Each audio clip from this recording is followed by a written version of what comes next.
programs like Democracy Now! Or Al Jazeera, which even fit the traditional model of media, are becoming increasingly popular. And you know, those are media outlets that are incredibly diverse in terms of the kinds of stories they tell, and also incredibly invested in investigative journalism.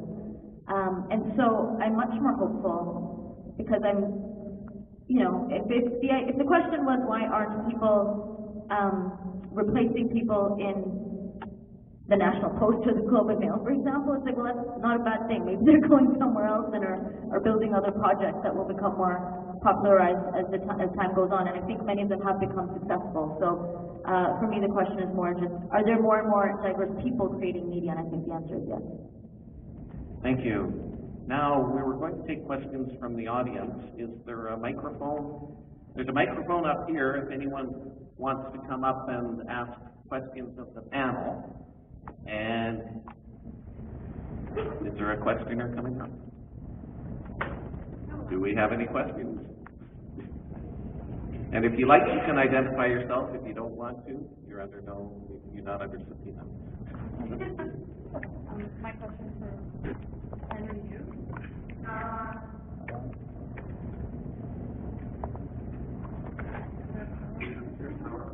Okay, the question is going to be for Henry Yu. And I can give you a minus.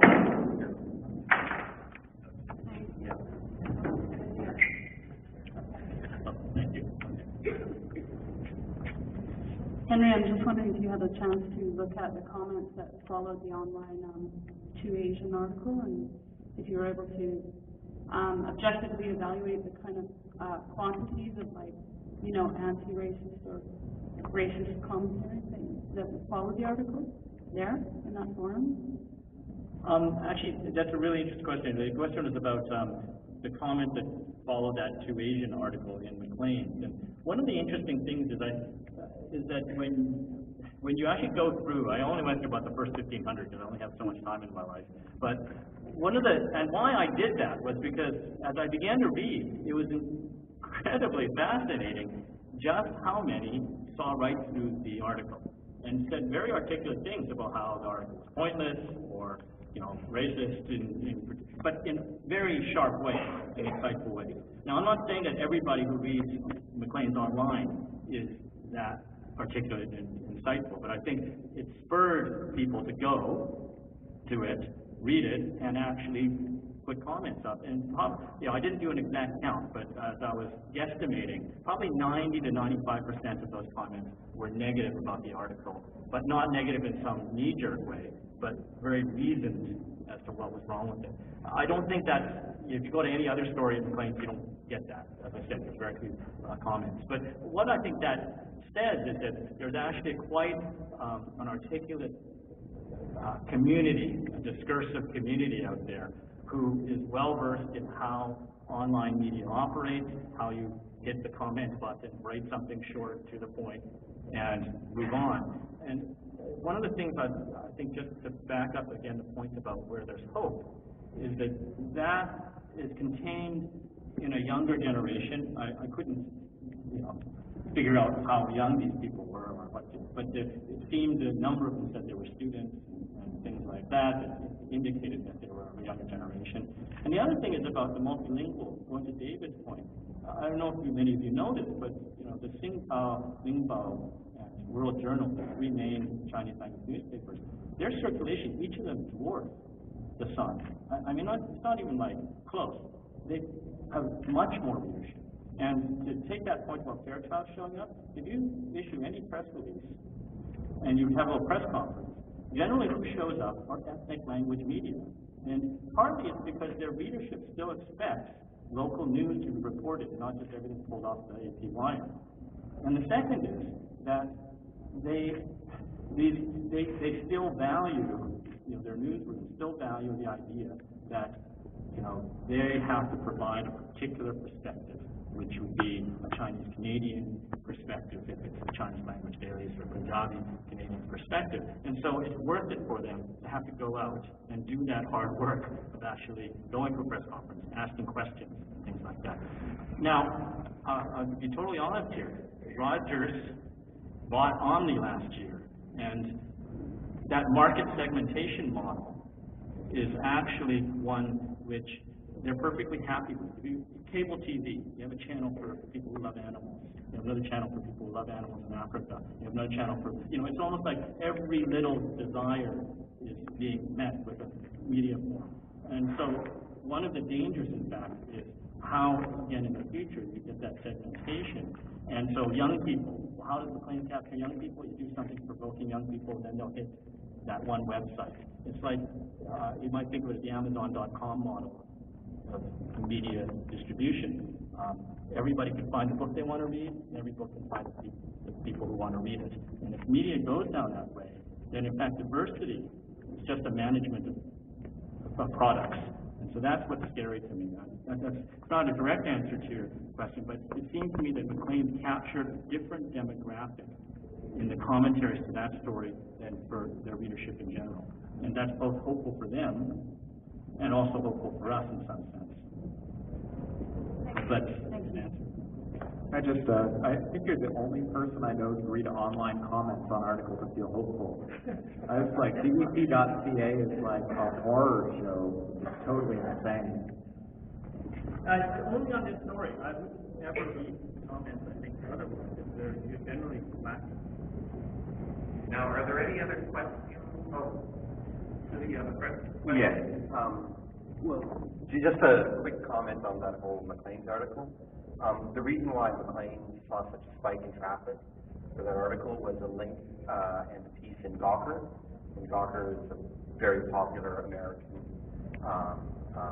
website, blogging site, and it drove a lot of traffic to that Maclean piece. But I have a specific question. I'm not sure who can answer it, so decide amongst yourselves. I heard a comment earlier about the notion of objectivity, or the lack thereof, or however you want to frame that. I guess my question is the only form of legitimate journalism cause-based journalism, journalism that has a point of view, or advocacy, or however you want to call it? I guess what I'm trying to say is, how do some of the voices on the panel see where journalism needs to be, or what it should be? And does objectivity or play any role anymore? Is that completely out the door? Whoever wants to answer that. I can at least clarify my comment. I think there's room for both. My suggestion wasn't that journalism shouldn't be objective. Certainly, there's a sharp decline in investigative journalism in particular, which to me is kind of the epitome of objective journalism. But to me, it's more the perpetuation of objectivity when we're sold media, right? So particularly in the context of op-eds and commentaries, or even reporting that posits itself as objective when it clearly isn't. But more than that, it's not even the nature of specific pieces, but it's the nature of reporting itself. So, for example, going back to and relating it to the idea of diversity, there are just countless examples of reporters in mainstream media who, depending on who they are in terms of their identity, so women of color reporting in mainstream media on an issue of race are inherently discredited as being non-objective, regardless of what they're writing. And so, to me, that particular question is about challenging objectivity in terms of how it's wrapped into the identity of people who actually make up media.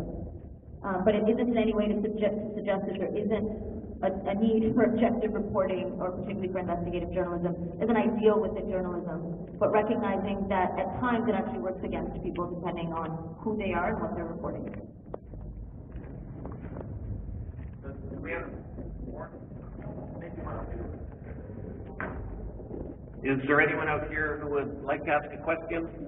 Okay, maybe I'll just wander around with the mic. That might be easier. Hi, my name is Vishal Dudre, and my question is to ask you, journalism is a very dangerous profession around the world right now. Right now, I was reading this morning that there are over 143 journalists in the jail right now. What did you think about that? Is there any comment about it? Thank you. Personally, I mean, perhaps, you know, those who are imprisoned are usually are direct result of the how to put it, perhaps the in-depth viewpoint about how important they feel the story is. I mean, I think that the fact that people, there's how many people that you say are in prison because they're journalists and in perhaps like conflict zones or reporting on really important issues that they feel are important.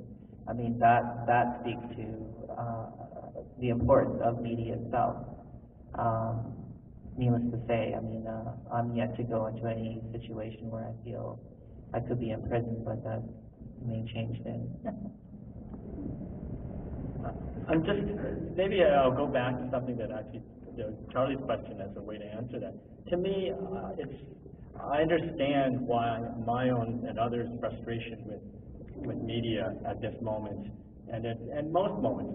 Partly that kind of frustration is because it's so incredibly important. I mean, hundreds of years ago, the term fourth estate, to call, you know, to name the media, where that came from was that you had in Europe and in England and France, you had the three main estates, the House of Lords, the House of Commons, the courts, and these were seen to be the pillars of society. And the fourth estate was the media, because it played such an important role as a watchdog, as a truth teller, as a set of people who were skeptical and were to question power. And so that to me is still, around most of the world, the role that the media, journalists play is to expose corruption. I'm going back to the WikiLeaks.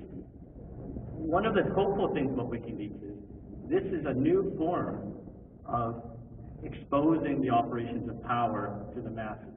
And that's why there are such attempts to shut WikiLeaks down. So to me, our frustration with media is when it doesn't live up to its ideal role in a free and open democratic society.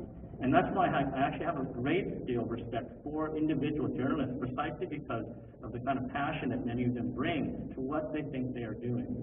Now, if the structure isn't right for them to do that, then I think we have all kinds of structural issues that are a problem with the media as it is right now.